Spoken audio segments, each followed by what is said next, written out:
So, Father Greg, all is right with the world again. You have played significantly more games than I did. Woof. In the month of September. Holy. Woo! We still have a lot of games played. Yeah. 32. That's pretty high. Yeah, 32. I think that, like I said, I have to look and see. Well, I guess 30. We'll be talking about 34 games. There's 2 games this month that I played without you. What's happening, party people? Welcome to Punch More Party. My name is Daniel. This is Father Greg, and we are here to do another Best of the Month video. We didn't squeeze in a top 10 in between last Best of the Month and this Best of the Month, but that's okay, because every now and then that happens. Right. September's a busy month. We're getting into parish ministry. It's rocking and rolling. Yeah, we're doing something. So, in our Best of the Month video, we talk about all the board games we played in a particular month. That month, this month, is September. Right. And we're going to talk about all the games we played, and then at the end of the video, we're going to tell you what our best board game of the month was. And so we got a lot of games to talk about. Let's get to it. Alright, so the first game I played in the month of September was with my beautiful wife, Sarah, and we played Praga Kaput Regni. Wow. I thought that she would really enjoy it if she gave it a chance. Sarah kind of struggles to sit through a long teach, to kind of be like, it's the evening time, we just got the kids to bed. Like, it's the last thing she wants to do, to sit down and try and learn a heavy board game. But I kind of primed her for it. I said, it's our date night, we're going to play it. She was open to it. And you know what? Halfway through the game, it really started to sing for her. She said, I really enjoyed the last half of that game. Sure.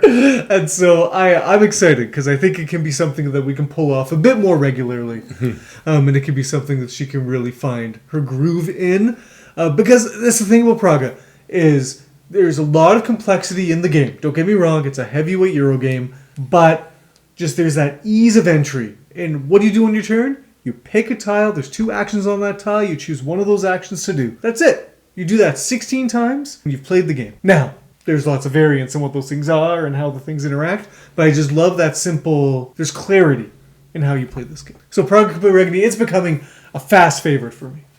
Cool. Well, I went over to Marion Dallas's house, and the first game I played, this was a new game I've never played before. My first Stone Age. So I never played this game before, but got it to the table. I love my first Stone Age. Right. Yeah, for a kid's game, this is pretty good. Yes. Like, I would rank this, pretty high up. Memory game. You have to remember where things are. Yes. So if you like, sometimes kids have better memories than adults, you know? Yes, for sure. And if they're really focused. Esther, well, sometimes she messed up a little bit. But yeah, it's just a game of, if you can remember where things are, you can move the guy around the board exactly the spot where you need to get the resources that you need, and you fulfill a contract to build a house. And then Marion Dallas had some friends over, so they kind of were like, well, we're not sure how many people are coming over and who's going to be there. So it kind of turned into like a party night, because there ended up being like 4 extra people or whatever. So we ended up having like 6 or 7 down at the table. And so we played a game of The Resistance. Nice! It's been a long time since I've gotten this to the table. Wow. Yeah. Was there lots of High Jinx? Did people get into it? So they did. Maybe not wasn't like the most extreme game of The Resistance I've ever played. It was a little bit more subdued. It was like, I think he's guilty. I played some games of Resistance where people were swearing at each other and like getting up in each other's faces. This was not that, but it was still. My best game of The Resistance is still probably my first game of The Resistance, and it was with 10 strangers. Okay. It was like at this like board game meetup. I didn't know anybody. Well, I knew one person there. Right. But everybody else I didn't know. So I knew one person, a very close friend of mine. But like trying to play The Resistance and not knowing anybody is trippy, man. Yeah. Because you're like, I don't know if this is you or not. Like, I don't know if you're playing things You don't know like how hard to go. Like, you don't know, like, you accuse someone if they're gonna like start crying or like. But that was delightful. That was delightful. We played a game that I've been wanting to play for a very long time, and it did not land as well for me as it did for you. Okay. This is Lacosa. Right. So we are trying another new game. Yeah, you love ticking up those new game hits. Well, hey. So in Lacrimosa, the theme is that What is the theme? That's a good question. So we're benefactors, and we're trying to get Mozart's last symphony, or the Lacrimosa, however you say it, get that made, get that finished. And so we're hiring composers to do that, but then we're also sitting around with Mozart's wife talking about stories and tales about his life. We're also going around like random parts of the world, just like, I don't know, trying to find him. It's like, where in the world is Mozart? So, okay, there's a lot of cool things about this game. Right. That ultimately, for me, landed like lighter, or like not, they didn't have the punch that I thought they would when I read the rules or when I looked at the videos. But okay,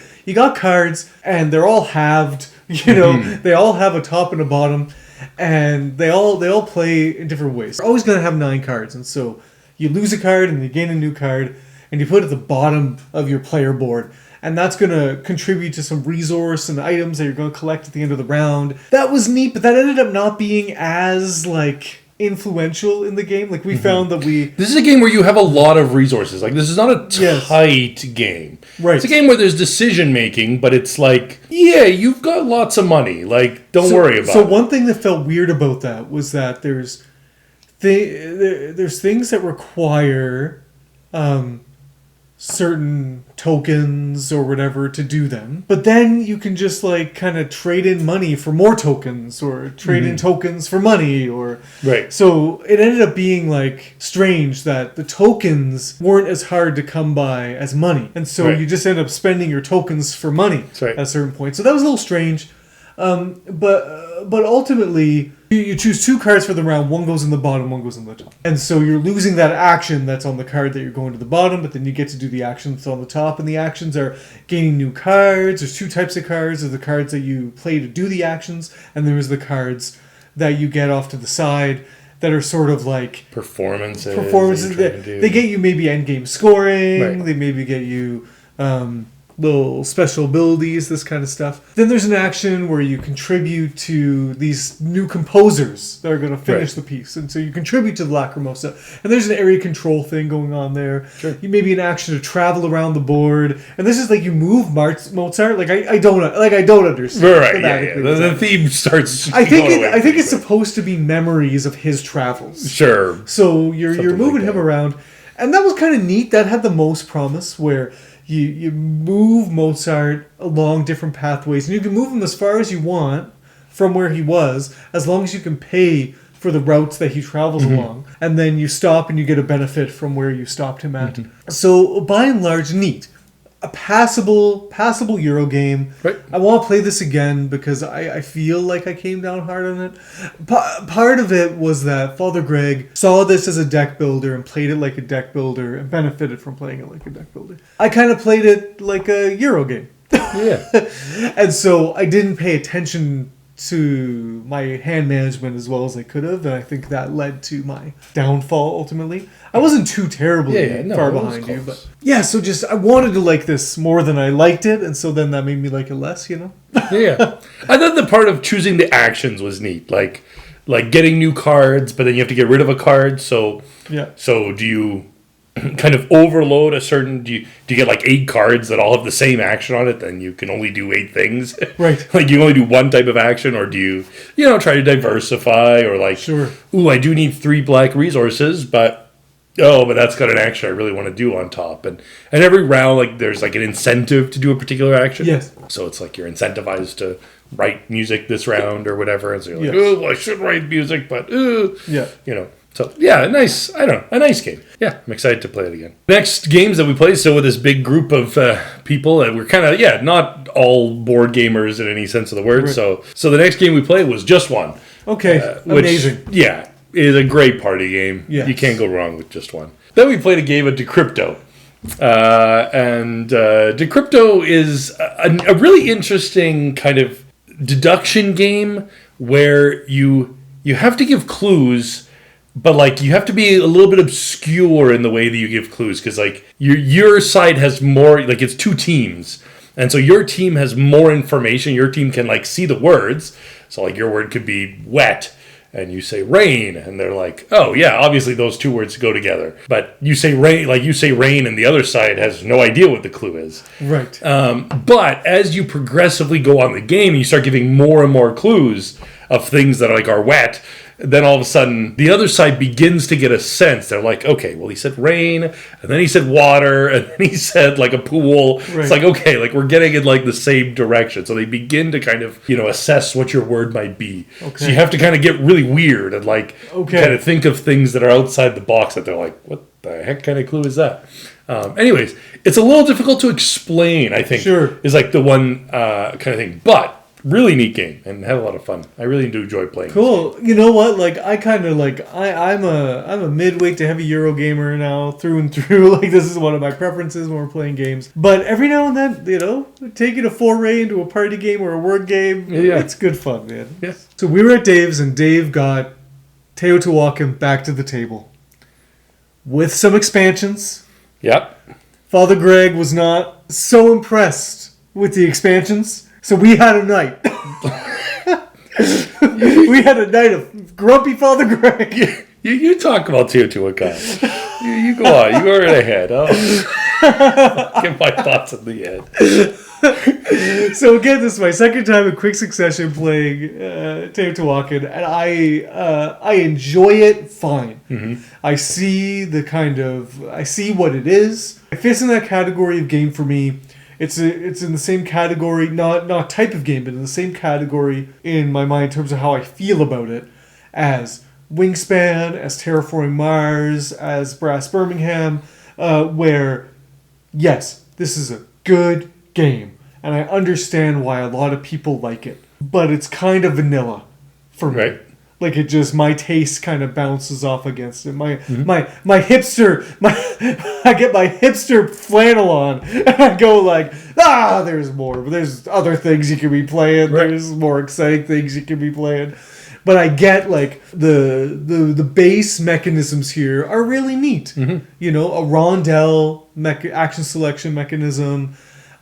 Paying attention to what dice to upgrade so that you can get better effects when you move that dice to certain locations, watching that your dice ascend at the right times, making sure that, how much cacao you have to pay for, how much cacao you can get. I really liked seeing certain tiles get kind of loaded with different dice colors, and so then you could come around and cash in big for some cacao. That stuff's all very fun. Mm-hmm. I don't know why you would ever add an expansion to this thing. And I'm desperate to play just a base game of Teotihuacan.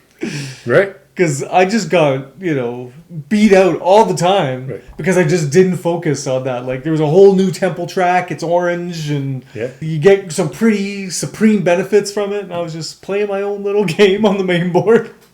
Having a good time. Yeah, let me tell you, I have mentioned Teotihuacan on this channel, and it's in my top 100. It's a great game. I love Teotihuacan. With this expansion, I don't know how. I will never play this game with an expansion. First of all, this game does not need an expansion. It is complex. There's no reason to need an expansion. Right. Dave says it fixes one of the spots. I'm like, if a game needs fixing, I don't even want to play it. I don't want to play a game that is broken and needs an expansion to come along and fix it. Sure. The game is fine on its own. Expansion, holy. So not only does it add complexity, my biggest gripe, this is a small thing. Maybe this will share something of my personality. I don't know. But in the game, there's symbology. There's a lot of iconography, But when the base game has iconography, that the expansion takes the exact same iconography but means something different by it is infuriating. My God. If you're going to have an iconography, you have to be consistent across all your expansions. It's hard to suss out. It's basically, there's icons on the board that show you that when you go to this space or use this numbered dice, you're going to get this additional benefit. Right. Then on this orange temple track, there's an icon that looks very similar, right? If not the same, right? And it means that you get that discount towards paying the cost of that thing. So So similar thing, but not. It's still different. Like it's Right. still a different. Like getting something and having to pay one less of something is different. That's right. And it's like, why? Those two look the exact same. It's like, oh, the rule book says they're different. Like, Dave actually said, all you need to do is just memorize the two rule books. It's not that hard. It's like, that is the stupidest that I've ever heard. What's the point of iconography if you just memorize what every tile does? Right. To finish off the night, we played a game of cash and guns. Nice. And we shot foam guns at each other, and it was great. Played a game of Fantasy Realms. Marion Dowson's. And you know what? Fantasy Realms is a great game. We talk about it a lot. That's right. No real sense of talking about it again. Cool. But you know, Fantasy Realms. Here's my one gripe about Fantasy Realms is that it might be too short. Oh yeah, it is. Totally too short. Like I'd be happy if it went 3 turns longer. When the game just ends. I'm fine with that most of the time. But in Fantasy Realms, it's just kind of like you either did good or you didn't. Right. And there's no real time to pivot. Right. You can pivot a little bit. But man, when you're just like, you're looking for like 1 or 2 cards and you're depending on other players to kind of play them out in the discard so you can pick them up, it's like, that's not going to happen. Anyway. I did fairly well, though. I was impressed. Yeah, so we had a board game night at St. Anne's, and there was some games going around, but there was this guy, Tony, and, Tony doesn't know that many board games, so, at the end of the night, he'd stick around, but he was kind of, like, looking around, and some other guys were still finishing up a game, and I was just like, you know what, Tony? I'm going to teach you railroading. Yeah. And so I pulled out railroading. He did terribly at it, but he really enjoyed his time playing it. That's right. He was like, oh, yeah, this is great. The first board game night Tony showed up at, he was like a month in Canada, 2 months in Canada, came to board game night at St. Anne's from Bangalore, and like made him play Council of 4. Oh, no. He kept on saying, this looks very complex, Dan. This looks very complex. I was like, you'll be fine. You're an accountant or something. You'll be fine. Wow. Anyway, so railroading. Yeah, we had a lot of fun. Yeah. Just a 2-player basic game. We played that game once on Board Game Arena. I didn't like it very much. I don't know. Maybe I used to. It's great. Like, I mean, I have it on my app. Like, if I included app plays, I would have played this game 100 times. Yeah. Like, it's just an easy game that you can play. Like, I don't know, you're sitting on the, waiting for 5 minutes or whatever. When you're waiting for the train. Yeah, like, I don't wait for trains. But if you were waiting for trains, I assume it would be a great game to play. That's right. Okay, then at Marion Dallas's, we played Raw. Mm-hmm. Raw. I've only played Raw at Marion Dallas's. Mm-hmm. I've always done terribly. Yep. This time I said, okay, let's put on your big boy pants. We're going to do good at this game. Sure. It's enough doinking around. Can't wait to see what happens. Time to just make it work. I finally got it. I said, you know what? I think bidding order is probably important. Yeah. And so this game is an auction game where you start the game with 3 kind of bidding tiles. Mm-hmm. And they're numbered, 1 to 13 or something? Maybe more, 18, 19, something like that. They go quite high. So what you do then is when you're going to just draw tiles out of a bag and you put them kind of on a river space. It's like, whatever. Mm-hmm. Yep. You put them in a row, and then at a certain point you can either call raw, which calls an auction, or you draw a raw tile, and then that forces an auction. And then if you want the tiles that are now available in that row, you're going to get all of them if you win. Mm-hmm. It could be 3, it can be 9. And sometimes they're bad tiles. Sometimes they're bad tiles. Sometimes you don't want them. There's 8 tiles and one's bad. And again, it's all set collection stuff. Very simple. So then you use your bidding tiles. So maybe I have a 9, a 3, and a 2. Mm-hmm. Well, I'm only going to get the tiles if no one plays higher than a 9. That's right. And there's a lot of tiles that are higher than 9. Right. So it's but what happens is that when you bid, you get the tile that was last victorious. And you put down, you lose your number. You lose your number. So if you bet with your big 15, that 15 is now available. Up for grabs for the next auction. Yeah. And so I just focused on that this time. I was like, okay, this is an auction I want to be in because the tile is high. I think I can pull it out. So I always try to just keep my tiles in a higher realm, and that, did me quite well. I don't think I won the game, but I was in the running. Yeah, I did. I had the opposite goal. I was just like, let's go for good tiles. And I had horrible numbers. So yeah, it is a thing where like you might see 9 tiles. And that's really, really good. Yes. If there's like a 2 there, it's like, okay. Yeah. Yes, it'd be good. Like, I mean, sometimes it's worth spending. And now every your once in a big while number. I did. Every once in a while I took the low tile because it was going to be a big payday. Right? But yes, you have to really take that into account. Yes. Not just the tiles that are before you, but like, ooh, what tile am I going to get? Yes. A bit like Nidavellir, sort of in that Yes. way. Yes, in that yes. sort of sense. And I don't think Mariendaus have played Nidavellir, so we should probably Okay, try and get them to play it we because it shares some DNA. Raw is excellent. Raw is excellent. Father Santos, a friend of mine Nice. from way out in the Macklin area, had to come to town because we had some diocesan meetings, so he stayed over at my place. We played Onitama, which we played a bunch of times. Nice. It's a great thing. India loves chess. It's Yes. kind of like right up their style. Yeah, it's like funky chess. Yeah. So it like breaks, and then we played a game of Biblios. I think actually we played 2 games of Biblios. Sweet. Back to back, and yeah, had a great time. That's a lot of Like fun. a good game of Biblios. Yeah, that's amazing.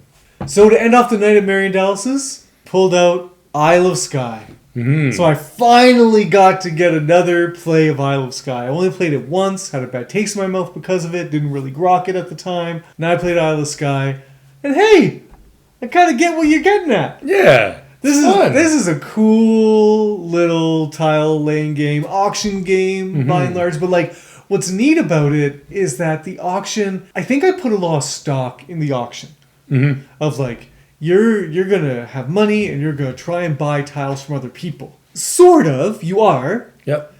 but you're also reserving tiles for yourself. Right. So you're setting a price on tiles. Like you just have 3 tiles and you're gonna one's gonna go away, Right. and then 2 are gonna stay, and you're gonna set a price for them. And you might set the price really high just so that you can keep them. That's right.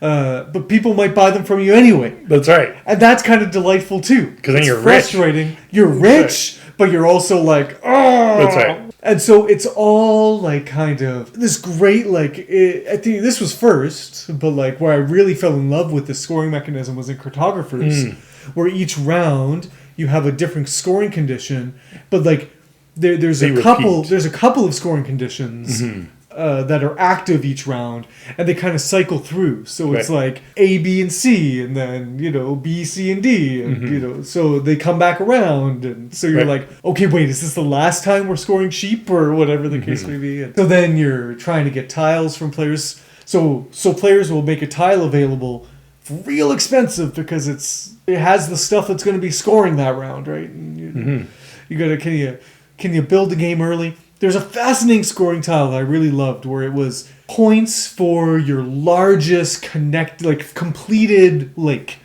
That was fascinating because you're really going to go and do that once. Right.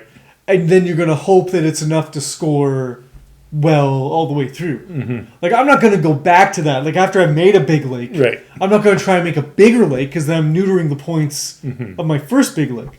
So that was neat, because normally you're just like trying to keep add to the thing that's going to score. That one, it was just like, let's do our best the first time this comes around, and then that's what's going to score moving forward. I did quite well, enjoyed the game. Right. Yeah, I think I did horribly this game, but I still enjoy it. Yes. Hey, you give me tiles, and I get to play some, and I'm going to be happy. That's all I need.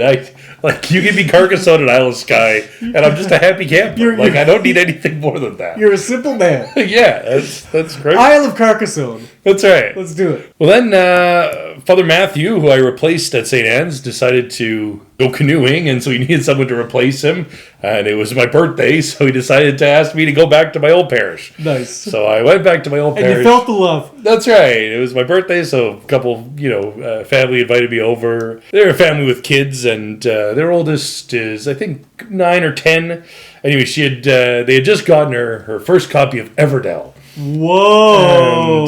And so she'd enjoyed her first play of it, and so she wanted to play this game with me. So we sat down. That was like Everdell? Yeah, Everdell. Not My Little Everdell? Nope. Regular, just regular old Sweet. Everdell. So we played it with her, and I decided I wasn't going to take it easy on her. Like, I was like, nope, we're going to play, like, an official game of Everdell. So she did fine, Yes. I mean, I think her dad won, but... Sure. But, anyways, Everdell, great game. And so good. It was great to play, like...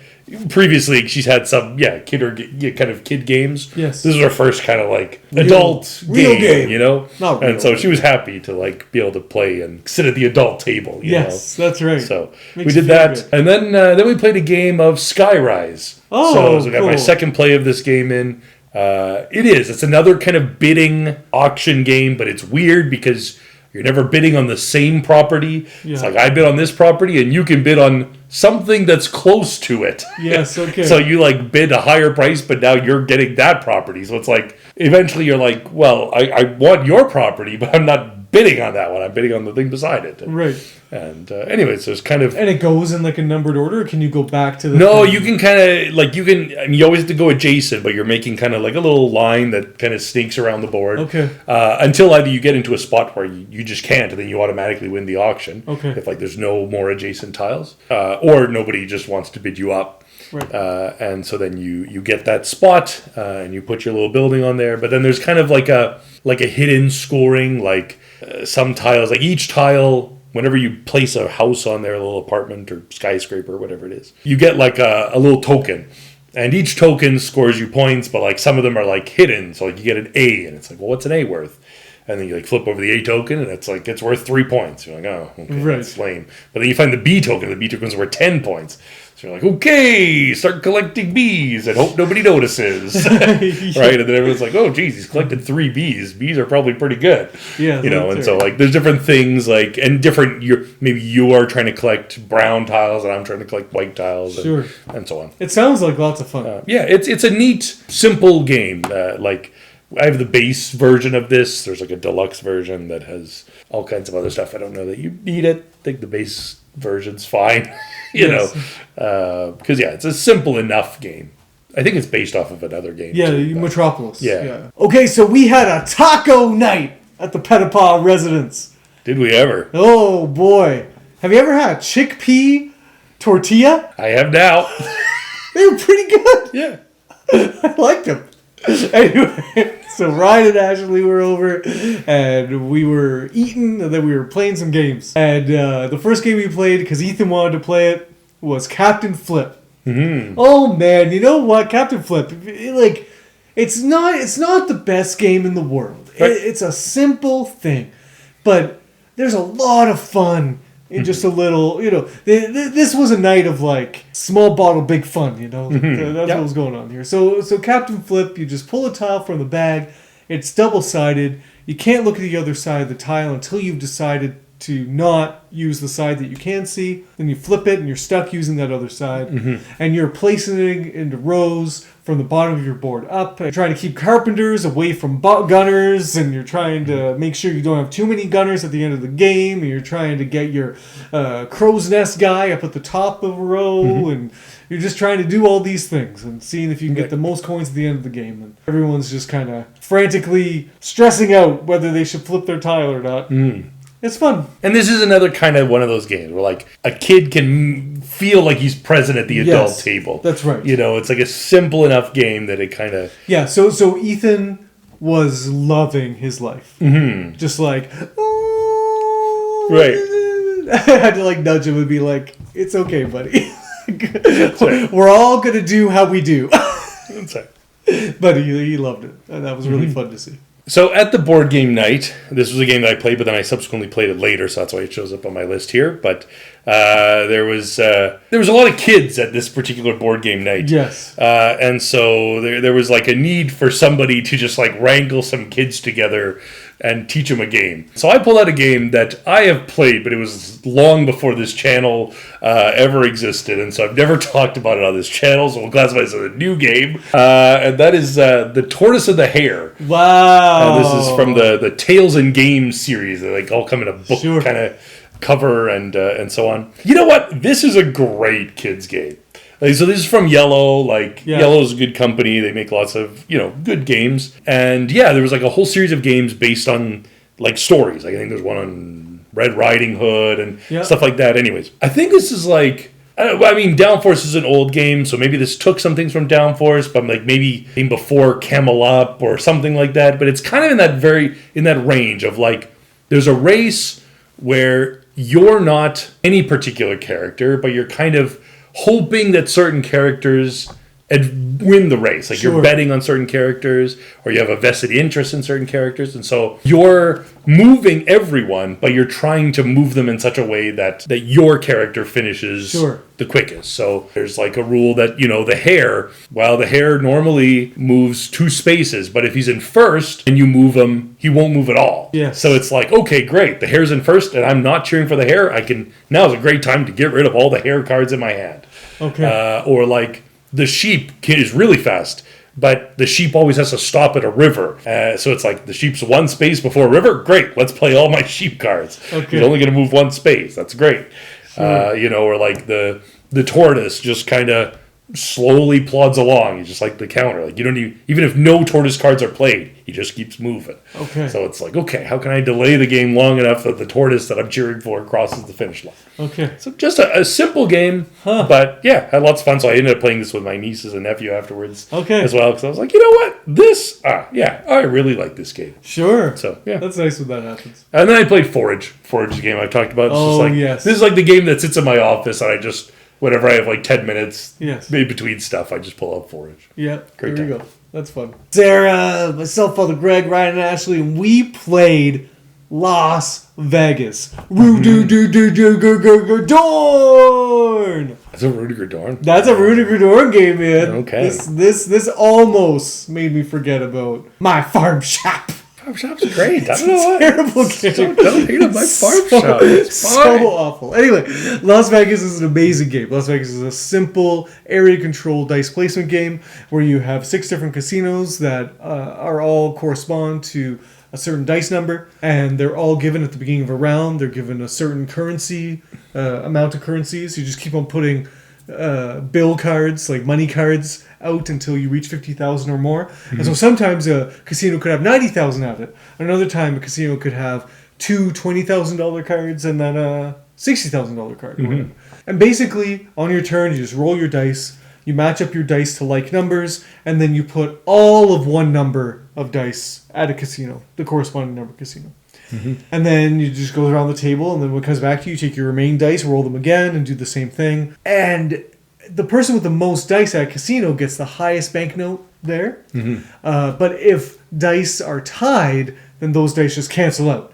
And so if 2 people have 3 dice each at a casino, and then third one place person, guy just sneaks in and gets the big prize. Oh man! So you just do that 4 times, and just whoever has the most money wins, and lots of fun. You were mad at me. You were mad at each other. There's a lot of reasons to hate you got 4 dice on the 5 slot, and then somebody rolls 4 5s and decides they're going to contest it.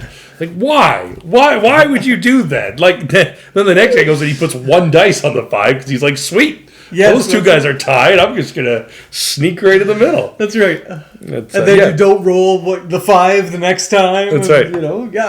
Lots of fun. Yeah, totally luck. Like, a lot of luck. Yes, not totally luck, but a lot of luck. Yeah. But that's what a casino is, and it fits the theme, and it's fun. This is a game that you've talked about, but this was a game that was new for me. Yes. And I've played it once before, but it was so long ago that on my app it was like, you've never played this game before. Sure. Like in any sense of documentation, I'd never played this game before. Yes. Although I had. But good to bring an old classic back. Yeah, always to the table. Well, we're right in about the same spot chronologically as we're going through this, because my next game was the game that we just played just prior to Las Vegas. Which was Trails of Tuana. Awesome. So Daniel was putting the kids to bed, and they were like, "Oh, can we play that's quick?" And I went downstairs. I was like, "I do like Trails of Tuana." So I pulled it out. Yeah, I don't know. This might be my favorite roll and write. Okay. Or flip and write, whatever you want to call it. Verb and write. On BGG. That's right. But yeah, great, lovely thing. Just connecting paths, trying to, get... There's easy resources that you connect to villages really quickly, and those are going to score you a little bit of points over time. Or you can work to connect the dragons to your villages. That's going to take a lot longer, but they're going to score you more points. Trying to make long roads that connect your A to your A and your B to B and so on. And basically what happens is on a turn, 2 cards are revealed, and they're different terrain types. And so now you get to just draw one little line that connects adjacent sand to mountain, right. or forest to water. And I like that this game, you can draw a path anywhere. Yes. Like, it doesn't need to be adjacent to a path you've already built. Or the like tiles themselves have to be adjacent, or the spaces. Right, like water to mountain. But, like, you could put a water mountain in the middle of nowhere. Yeah. And just, like, but you're kind of, like, hoping, like, okay, I hope I'm going to be able to get a path that goes out here. And so as the game progresses, you're like, oh no, I'm now. That was a hopeless endeavor. Why did I think of that? This little path just stranded out there. That's right. Yeah. But yeah, love it. That's awesome. So then to end the night off with Ryan and Ashley and folks, we played Forest Shuffle. Father Greg got mad at me with this game here. So okay. In a good way, not like a Teotihuacan way. That's right. So again, this game, it's really fun. It is the best of hand management, right? Where basically you're playing cards into your tableau that are going to score points in a myriad of ways based on what the card text says. Mm-hmm. How you play cards is that cards are going to have a cost, and the cost is discarding other cards into the clearing. And now they're discarded face up, and so then when you on your turn either play a card and pay the cost, or you draw cards. You draw 2 cards, and so you either draw from the top of the deck or you draw from the clearing. But if the clearing gets too big, wipes out. It just wipes out. So there's some really just nuanced rules that really make this game sing. The bottom third of the deck has these 3 winter cards. So 2 of them you shuffle in, and then you put 1 on top of the bottom third, and then you put the other 2/3 on top. So it's one of those instantaneous, the game is over things, and you're not necessarily sure when that's going to be. Mm-hmm.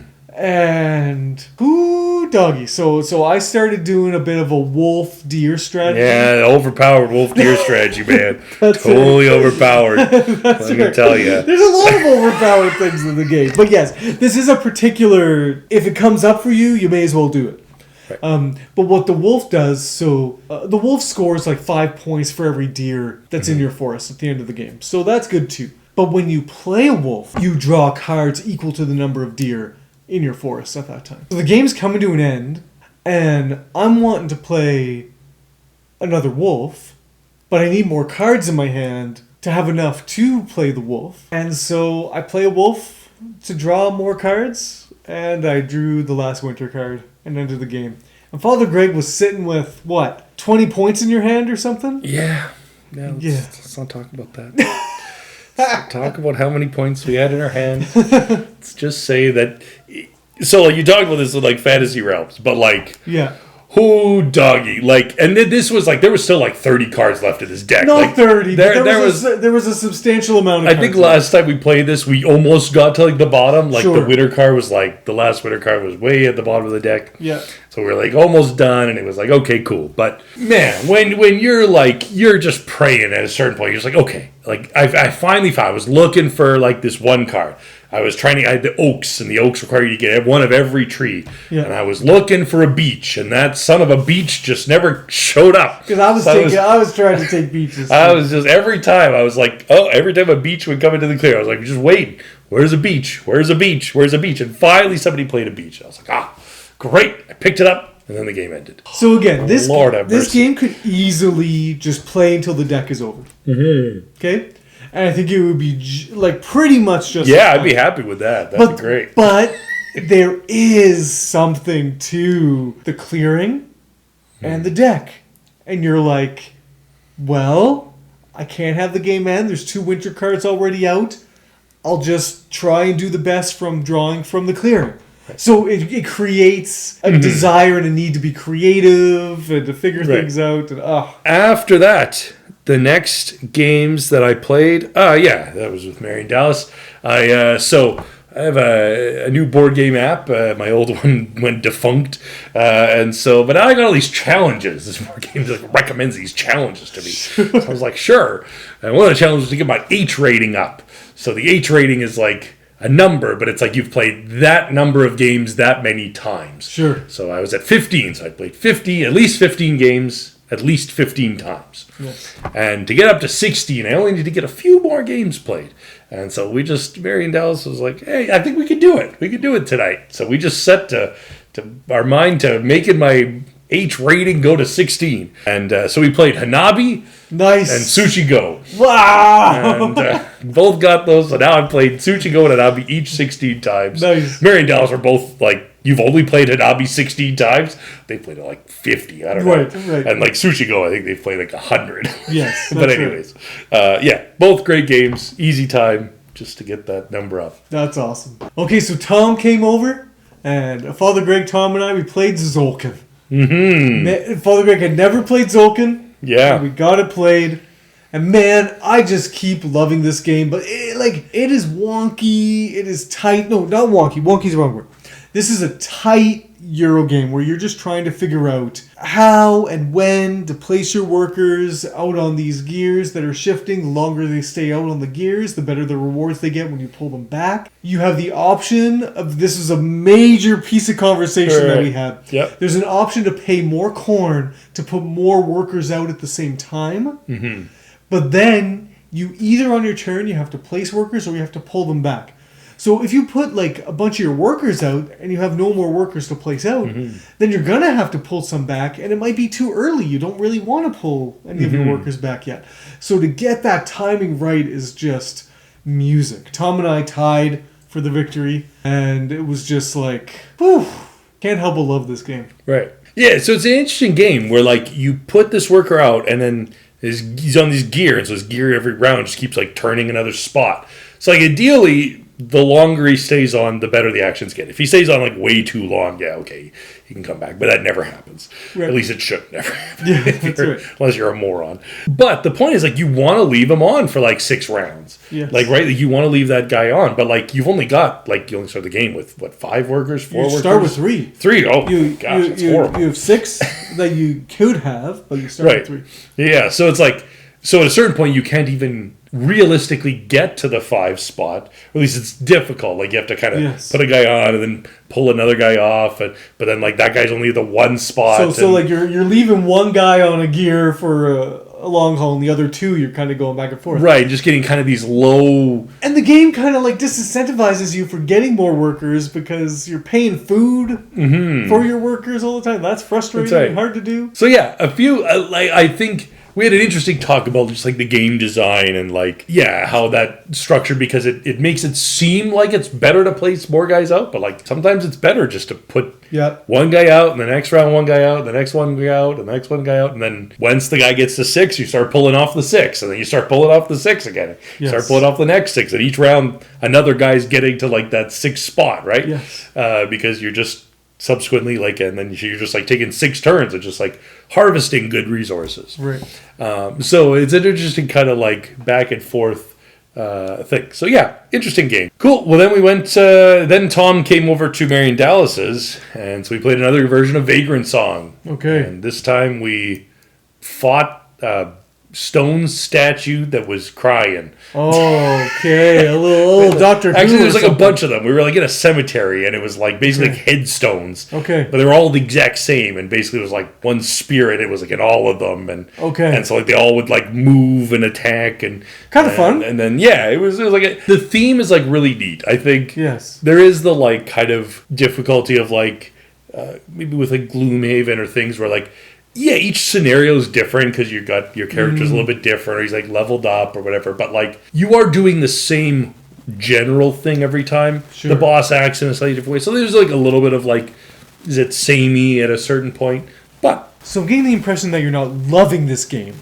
Like last couple times you talked about it, it was sort of like I think the last time was more frustrating than this time. This time we had a better play of it. I think it's starting to get harder. Like we're starting to like we were almost died the last time. Like we've always won, which I mean is I guess a good feeling. Sure. But this time it was like okay, we're not doing so well here. There's a lot of death coming up. So yeah, I think the puzzle kind of thing is interesting.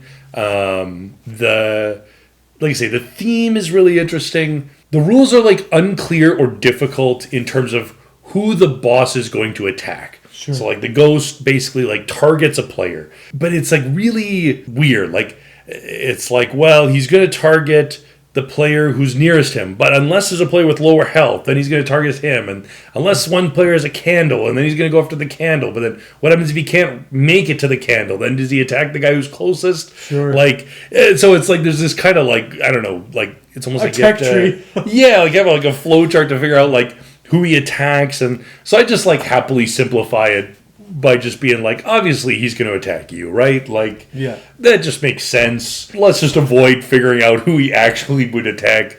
Let's just, you're standing right in front of him. Like, Yes, that's he's probably going to attack you, right? That's right. You know? But yeah, other than that, I think that's the only thing like that I would have, like, let's say, a major gripe with. But Right. yeah. So I had a good old friend from Nova Scotia, Mm-hmm. my stomping grounds. He also spent some time living in Saskatchewan as well, Chris, and he was just in and out. Like it was like a 30-hour trip for him. Like, Yeah. You know, so he came Weirdo. over. He was gonna crash at our place for the night and then head off to the airport like 5 a.m. We were up until like 2. Anyway, crazy guy. But we played World Wonders with him and Ryan and you and I. And you know what? I was introducing World Wonders for the first time to the three of you. What do you think? So I like this game. I think it goes maybe a little bit long, or at least it did in our group. There was a lot of like chit-chatting because there were a lot of guys that hadn't seen each other in a long time. That's right, So like that's right. there was a lot of, it was a bit chaotic at times. It We were helped that, forgetting whose turn it was. and it's a weird thing where the turns, it's not always the person to your That's right. left. It like switches and goes. So we started passing like a thing, like Yeah, a like a little Nerf totem, gun. Yeah. you know, back and forth to actually like, it's your Speed turn. things up, Go. Once we did that, it got substantially better. But no, this is tile placement. It's got your board at the end looks cool. You got these cool wonders, big chunky pyramids. Big chunky wooden pieces that aren't actually pyramids, but you know, Listen. whatever, it's fine. You know, a little like you try to put all your city tiles together. You're trying to make everything nice and tight so they're all enclosed, but then you're also trying to get next to natural wonders. Just a neat little tile placement game. The thing that really makes this game for me is what tiles can be placed next to other tiles. It makes all the difference. Right. Where tiles can be placed next to roads or tiles of the same color. And so if you don't have your road network going well, you start to get all jammed up and you're trying to figure out what to do. And your little, at the bottom of the board, there's kind of like a sidewalk area, but that's not a road. Starting road, sort of. Yeah. But it's only for roads. Right. So you can't just build a tile just right along there. So like, it's inevitable that someone's going to play something and they're like, oh, wait, I couldn't have done that. Mm-hmm. And so we had to backtrack a little bit there. But it also makes it like really, that's where the brain burn comes in a little bit. And the currency and loans, and there's just a few little things that make it really neat. But yeah, no, I really like this game. Good. Then I went over to Father Dan's, and we played a game of Shakespeare with the backstage expansion. Sure.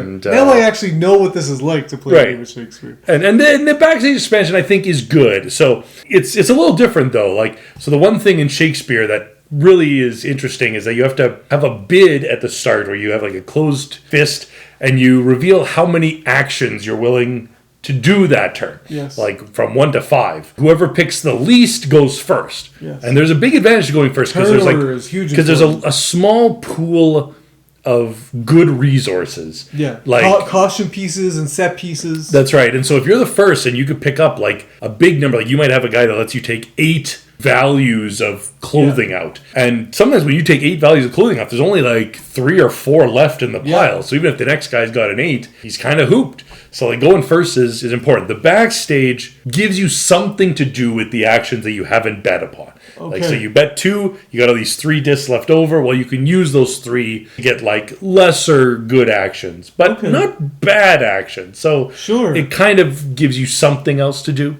So yeah, the backstage expansion is good. That's an expansion that I would play with, for example. But and then I played a game that I have not played it. One of my other challenges is like just to play like games I've not played in forever. Sure. And one of those games was Onirim. So I played a solitaire game of Onirim and went to a weird dreamy, spaced out, like high landscape. Yeah, and sure I found you some did. doors, and I tried to get out. And one time I did, and one time I didn't. Yeah. I just gotta get out of here. That's right. Yeah, I like Skyrim. Just a lot of shuffling. Nice. So we finished World Wonders, and we had let's do a short game. And so I pulled out Far Away. And this time, everyone enjoyed it. Mm-hmm. That doesn't always happen with Far Away. It was still... everyone grokked it fine. It didn't have the difficulty of getting grokked. Mm-hmm. People understood the concept. But then it was just a matter of kind of like having the right cards come up, doing the right thing, executing the plan. I did quite well again. Right. I found myself in my groove, and I didn't shoot the moon too much. And it's a really nice game for me. I don't know why you wouldn't say this is an amazing game. Yeah, when he says he did quite well, he did almost twice as good as the lowest score. Yeah. And was like easily 30 points ahead of the rest of us. So just to give a kind of broad scope as to what... So I did pretty good, man. It works with my brain. My brain works this way. Like, you give me a goal, I'm going to, do my very best to achieve it. Like, that's how the game works, is you play a card down, it's going to tell you things that you need to do if you're going to make that card score points, and so you just try and make that happen. But then the difficulty is you're doing that for 8 cards. That's right. So I did a classic map strategy. Yeah. So I just recently got the last game of the South Tigris series, but I have not played the game prior to that. Okay. Which is Scholars of the South Tigris. Sure. Who de lolly. This game I think is rated a 4.1 on BGG or something. And it deserves that. This game is hefty. The box says 60 to 90 minutes, and we played the shorter version of the game. Sure. It still took us a good 2 hours. Sure. It's a neat game. It's neat. It has this weird thing where you use dice to do actions, but the dice have colors, and the colors matter, and you can even mix 2 dice together to make a color. So you can take a red, and you can take a yellow, and now you have an orange dice. Yes. And that orange dice is necessary. Sometimes you need to create secondary colors.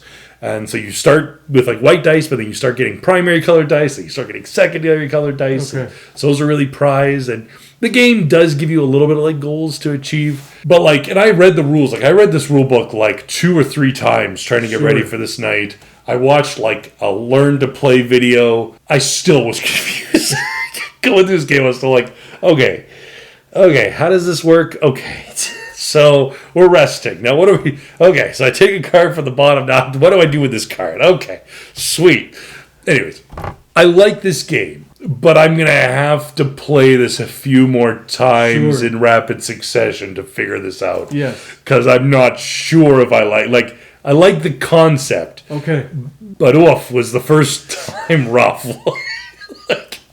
It was a hefty go. It sounds intriguing, far more intriguing than Wayfarers. I like it more than Wayfarers so far. Yeah. But okay, so in the summer, a game kind of skittered across my attention on Board Game Geek. Sometimes I just go on little quests to look for games that are kind of in the top 1,000 or just below the top 1,000 on Board Game Geek that might have kind of sort of flew under the radar, but people say lots of positive things about.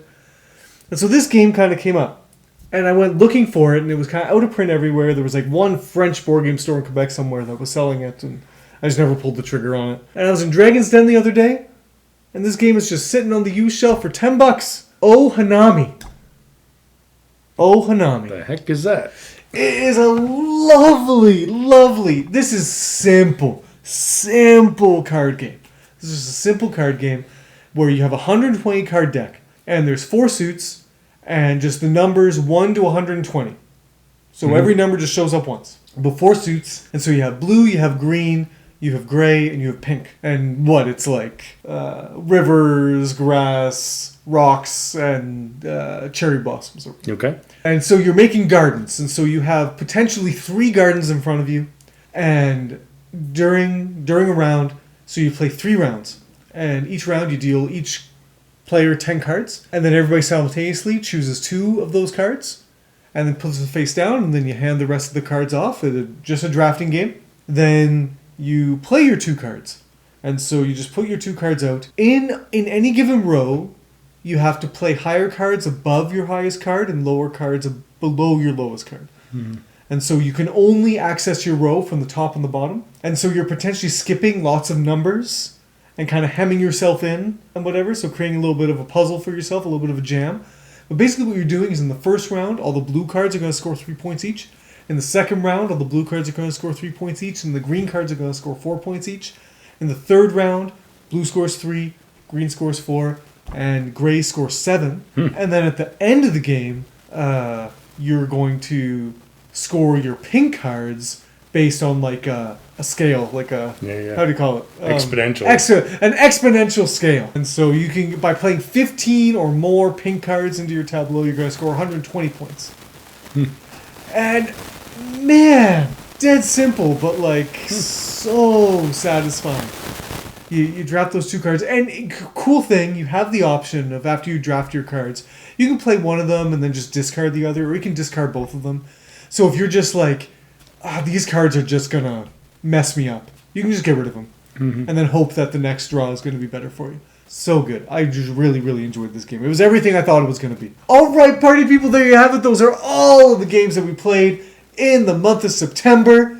Let us know in the comments down below what you thought, what you've been playing in September, what you've been enjoying, what you think we'll be enjoying. Let's talk about board games. What was your favorite game of the month, Father Greg? You know what? I think I might say World Wonders. Wow. I high praise. It was not the best play, but like I still went home feeling like, yes, I do like that. Yes. You know, it's like it's still Yeah. There's still something special about it. I have yet to play it with not new players. I think this will significantly get better playing it with players who haven't played it before. Or players who have played it before. Okay, my best of the month is still Praga. There's not a game better than Praga in September yet, so Praga can put Regni. Let's rock and roll. Look at that, early in the month. But still good games. Yeah. Still good games. Yeah. I know Hanami is probably going to take that spot eventually. Okay. I thought Zolkin or something, you know. Oh, how did I forget? No. Okay. My best of the month. With your guts. No, my best of the month is Zolkin. No, come on. I forgot about Zolkin. Dude, Praga, man. Come on. Zolkin's really good. Praga, Zolkin, Praga. There you have it, party people. Those are all the games that we played in the month of... That's the wrong part. There you have it, party people. If you like this video, please subscribe to the channel, like the video, and share the video if you want. Until next time, party people. Have the best day.